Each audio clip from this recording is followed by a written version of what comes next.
Kanala like atıp abone olmağı unutmayın. Bunları edin ki yeni videolar gelsin ve zəngi açın ki yeni videolardan xəbərdar olun. Nazirlər Kabineti NK 19 yanvar 2001 il tarixli qərarı ilə təsdiq edilmiş Azərbaycan Respublikasının ərazisinə gətirilən aksizli malların aksiz dərəcələrində dəyişiklik edib. Axar az xəbər verir ki, bununla bağlı Baş nazir Əli Əsədov yeni qərar imzalayıb. Qərara əsasən Dövlət Neft Şirkətinin Socar 2026 il 1 may 2027 il 31 mart tarixlərində idxal etdiyi ay 92 benzini və dizel yanacağı üçün müvafiq olaraq 205.000 ton və 201.000 ton yuxarı hədd müəyyən edilib. Həmin dövrdə ölkədə idxal olunan ay 92 markalı benzin və dizel yanacağı üzrə aksiz vergisi müvəqqəti olaraq hər ton üçün 1 manat səviyyəsində müəyyən edilib. Qərarın məqsədi daxili yanacaq bazarında sabitliyin təmin edilməsi və fasiləsiz təchizatın qorunmasıdır. Bununla bağlı NK həmçinin xarici iqtisadi fəaliyyətin mal nomenklaturası, idxal gömrük rüsumlarının dərəcələri və ixrac gömrük rüsumlarının dərəcələrində müvafiq dəyişikliklər edib.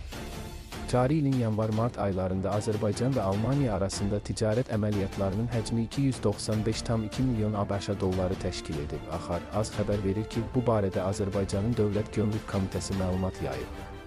Bu göstərici 2025 ilin eyni dövrünün göstəriciləri ilə müqayisədə 237,8 milyon ABŞ dolları və ya 1,8 dəfə azdır.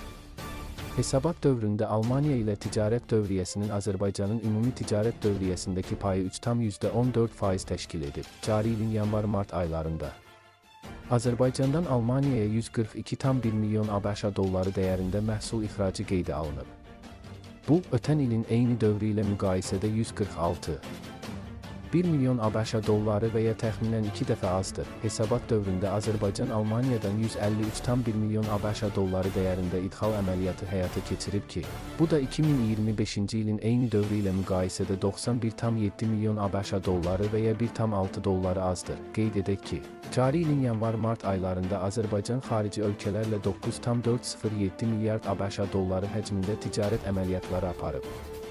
Bu, ötən ilin eyni dövrü ilə müqayisədə 2,642 milyard ABŞ dolları və ya 21,9% azdır. İxracın payına 5,402 milyard ABŞ dolları, idxalın payına isə 4,5 milyard ABŞ dolları düşüb.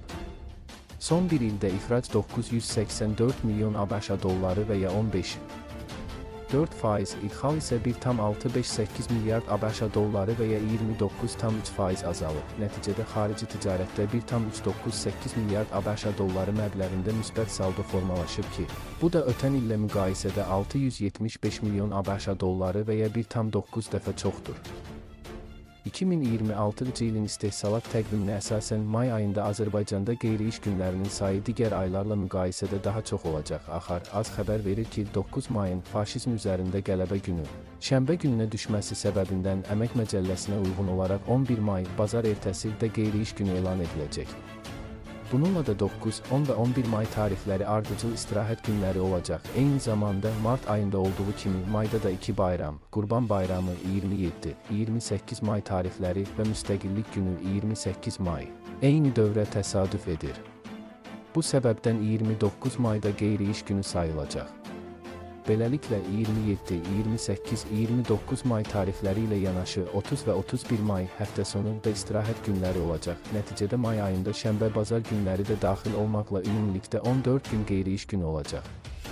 Növbəti iş günü isə 1 iyun tarixindən başlayacaq.